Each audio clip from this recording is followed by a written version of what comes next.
Michael and Daryl and others that are patiently holding. But getting back to you here, Robert. Look.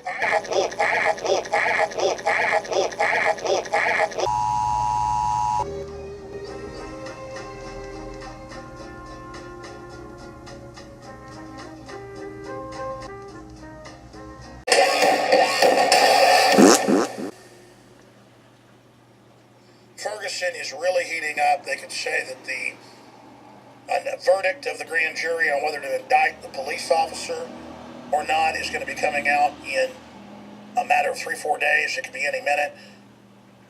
They are bracing for it. I think the longer they wait, the worse they make it. Because it's just building and the media is now covering it, throwing gas on the fire. You can't really blame them, though. It is a news issue. Because what we've seen with Obama and MSNBC.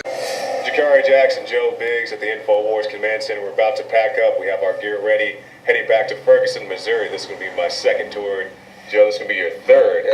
We've seen a lot of stuff happen in Ferguson. We expect to hear what's going to happen with the officer in the very near future. Could be in the next couple of days. So we plan to have boots on the ground when that happens.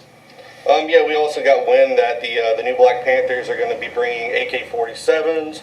Now we have reports that the KKK will be, they're threatening to use violence if civil disobedience erupts in Ferguson. So it should make for a very interesting time. We'll be there documenting it all, wearing our infidel body armor that we've been given to go on this trip with. So thanks, guys, for that.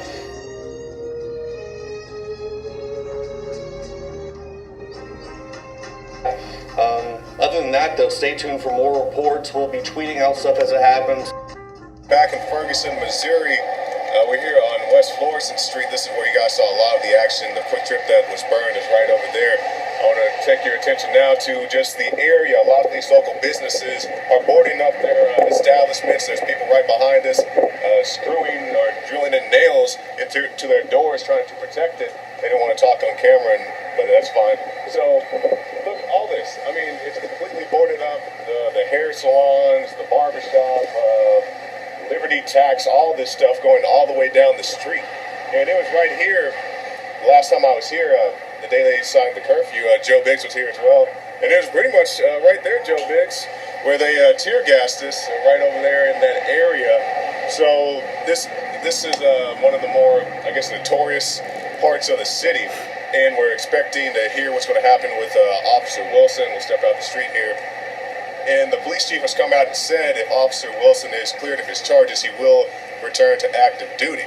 And, I don't wish any ill will against the guy, but I don't think it's going to work out too well for him. I hope he goes back to work at a desk just for his own personal safety. But I don't think the people would be very accepting of that, and that's not threatening the guy. It's just, concerned about his own personal well-being. The word is, this is going to be worse than the Rodney King riots back in L.A. Do you think it's going to escalate to that or even worse? If he does get indicted, I still believe there's going to be people out there rioting just because they can riot, just because they can do it. And that's people do it for sporting events, so I mean. That's what I mean. If they're going to riot when they're happy their team won the basketball championship, then they're going to be happy that he got indicted and go burn cars and flip over cars and loot businesses. People do it for sporting events, so I mean, that's what I mean. If they're going to riot when they're happy their team won the basketball championship, then they're going to be happy that he got indicted and go burn cars and flip over cars and loot businesses.